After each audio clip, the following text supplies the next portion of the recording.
ঢাকায় গিয়েছিলে তাই না? আমার একটা জরুরি কাজ ছিল, যেতে হয়েছিল।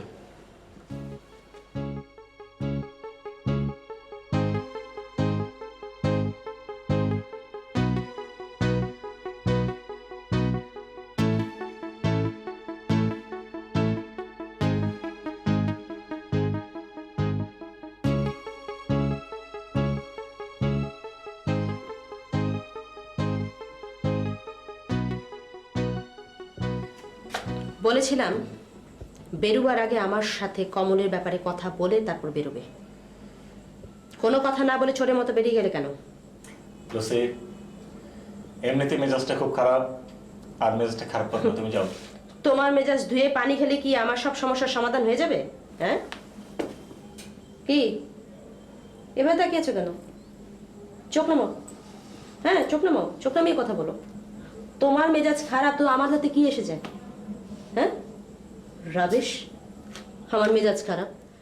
তোমার মেজাজের খুব মূল্য দেই মনে হয় আমি।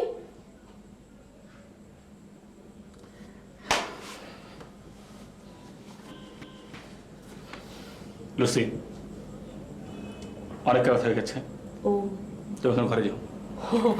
রাত হয়েছে না? তো রাত ছাড়া তোমাকে আর কখন কখন পাওয়া যায়? আমি কাজের মানুষ, সকাল 8টার সময় উঠে আমাকে কাজে যেতে হয়। কাজের মানুষ? তুমি কাজের মানুষ না?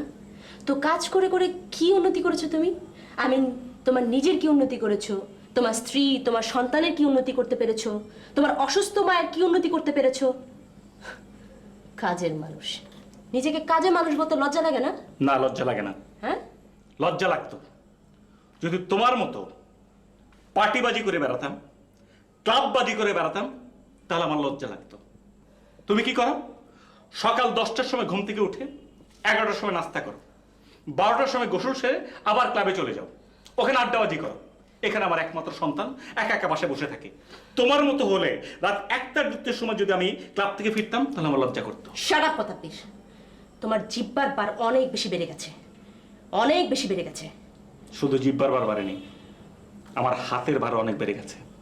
এরপর হাত পা বেঁধে আমি পেটাবো তোমাকে আমি। তাই না? হ্যাঁ। তারপর তোমার কি হবে? সারাটা জীবন জেলের মধ্যে পচে মরবে না? হ্যাঁ please please Lucy, for God sake তুমি রুমে যাও। যাও। যাবো না তো কি করব? তোমার সঙ্গে এই রুমে বসে বসে রোমান্স করবো নাকি? হ্যাঁ স্টুপিড কোথাকার। সাহস কত বড় আমার গায়ে হাত তোলার কথা উচ্চারণ করে। কবে যে আমি তোমাকে আইজির হাতে তুলে দেই গড নোস। এসব ধামকে ধুমকে আমাকে দিও না, অনেক রাত হয়ে গেছে, বাসায় যাও। যাও, রুমে যাও। মাঝে মাঝে আমার কি মনে হয় জানো? না, মাঝে মাঝে আমার মনে হতো, এখন আই এম ড্যাম শিওর তোমার যে মানসিক, এই যে মানসিক যে বিকৃতি, এই কারণে আমাদের একমাত্র সন্তান মানসিক ভারসাম্যহীন হয়ে জন্ম নিয়েছে। না, আমার কারণে না, তোমার মতো একটা নষ্ট মেয়ের কারণে আমার একমাত্র সন্তান এরকম মানসিক ভারসাম্যহীন হয়েছে। আমাকে মানসিক ভারসাম্যহীন বলে তুমি কি তোমার নিজস্ব ভারসাম্য ঠিক আছে সেটা প্রমাণ করতে চাচ্ছ? লুসি, হ্যাঁ লুসি, অনেক রাত হয়েছে। তোমাকে বিয়ে না করলে, তোমাকে বিয়ে না করলে আজ আমি অনেক ভালো থাকতাম, অনেক ভালো থাকতাম। ওয়াও, ভূতের মুখে রাম নাম। আমাকে বিয়ে করার জন্য হাজারটা কূটকৌশলের আশ্রয় তুমি নিয়েছো। যতগুলো বিয়ে এসেছে সবগুলো বিয়ে তুমি ভেঙে দিয়েছো আমার সম্পর্কে বাজে কথা রটিয়ে। কত চাল চেলে এ ঘাটের পানি ও ঘাটে করে আমার বাবাকে রাজি করিয়ে তুমি আমাকে বিয়ে করেছো।